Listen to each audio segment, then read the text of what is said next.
lang.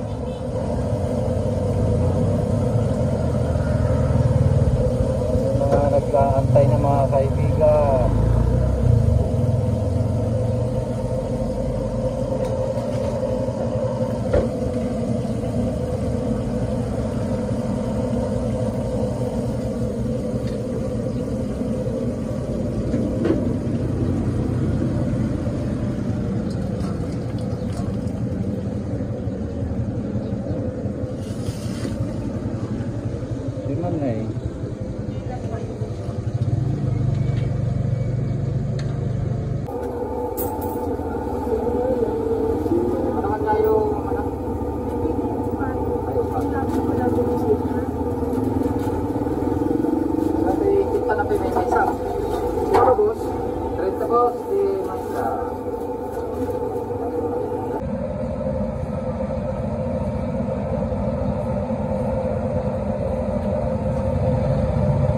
Small size yan, ha? Tig 15 pesos. 15 pesos.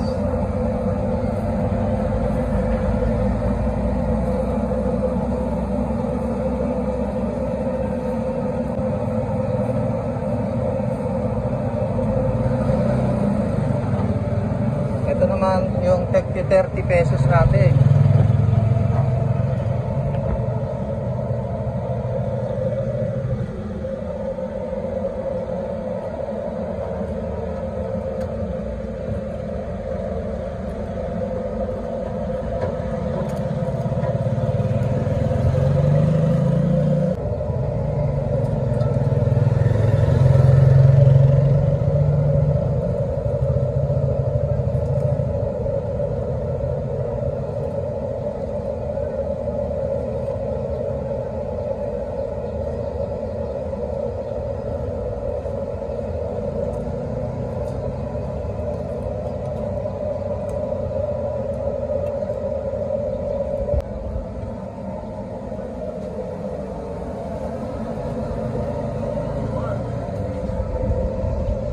Pinda tayo. Baby tangay. Diyan.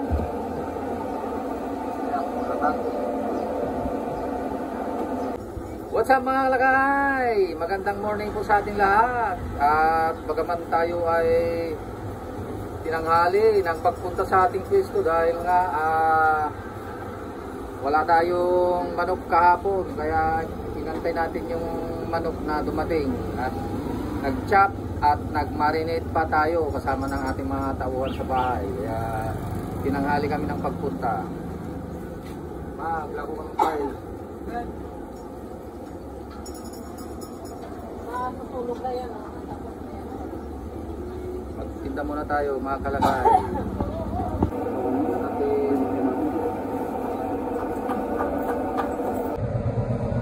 Ano yan? Chicken skin? Yes. Yan yung chicken skin natin. Unang salang ng chicken skin. Meron pang susunod na chicken skin, ano? Alright. Dito naman yung tag 15 natin, small size. Ako, ang init. Hindi ko mahawakan. Baka mga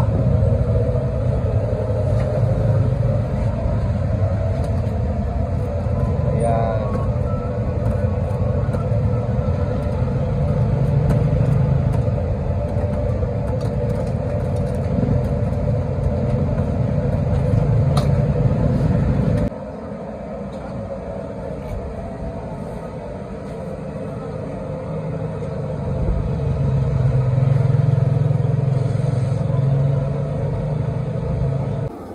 Hello mga kalakay, ano nga ba ang dahilan kung bakit hindi tayo nagbibigay ng gravy sa ating fried chicken, sa ating pwesto mga kalakay?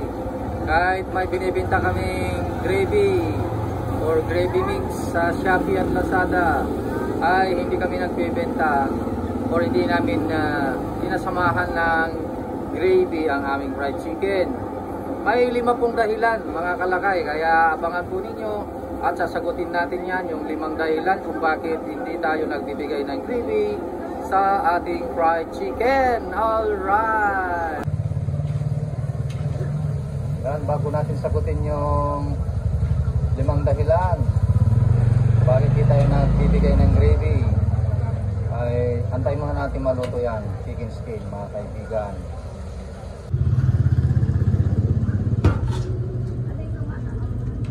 Ay, huwag mo na.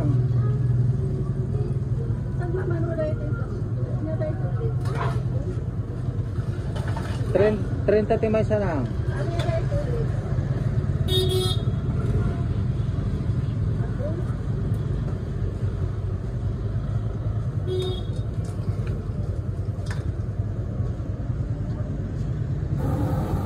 Number 1 mga kalakay, kasi una sa lahat ang timpla ng aming fried chicken kasi mga kalakay talagang malasa, hindi na kailangan ng sauce, masarap kahit walang sauce o gravy mga kalakay. Yun ang dahilan, number 1 yun.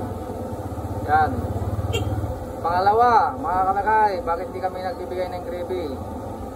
Kasi abala pa sa ating pagtitinda mga kalakay. Yan, abala pa.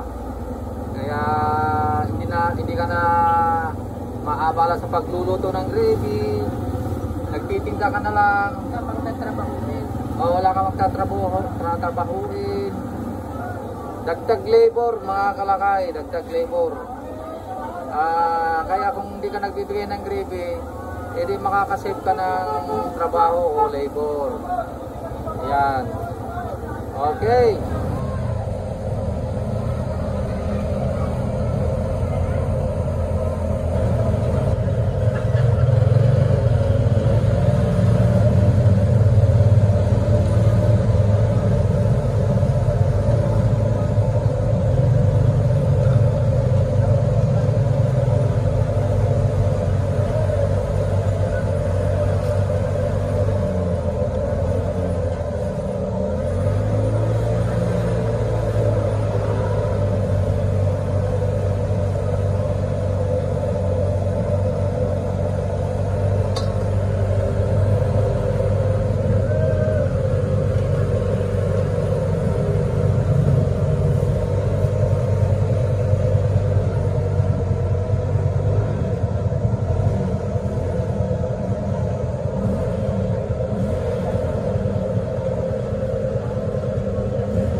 Ayan mga kalakay, sagutin na natin yung pangatlong dahilan. Ano yung pangatlong dahilan kapag? Pangatlong dahilan, ano ba yung panguna at saka pangalawa mo? Bakit tayo lang rin? Pangatlong dahilan mga kalakay, dahil sinanay na namin ang mga customer namin na walang gravy. Wala silang magagawa. Yun ang pangatlong dahilan mga kalakay. May dalawa pa, mamaya ulit. Ayan, yung pang-apat na dahilan mga kalakay. Kasi mga baha, kalimutan ko tuloy. Okay, yung pang-apat. Okay. Ewan ko sa'yo. Ano ko ba na nanahimik ako rito, napagod ako nakakalungkot, tanong ka ng tanong. Dapat 3 lang sana.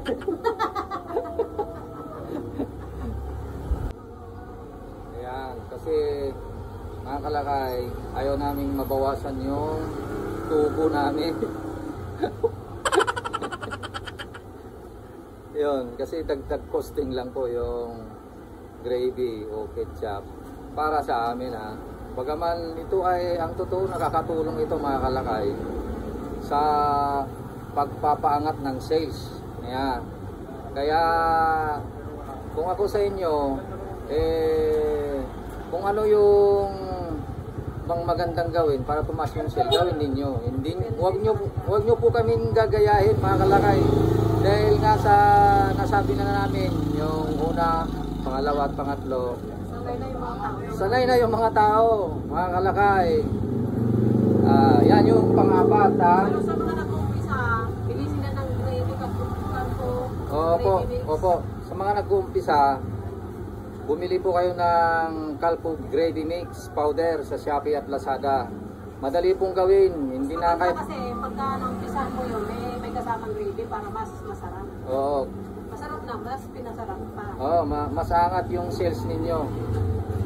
huwag nyo kaming gagayahin. Pero kami 16 years na kami. Ayan, Sanay na yung mga tao. sanay na yung mga tao, mga kalakay. Ayan, sa Shopee at Lazada, gravy mix powder. Madaling lutuin, hindi na kailangan bumili ng mga ingredients. Nandun na yung procedure sa pakete, mga kalakay. Yan, yun yung pang-apat, di ba? Ayaw nating bawasan yung tubo natin. Yan yung pang-lima, mga kalakay. Seryoso. Ito na pang-lima.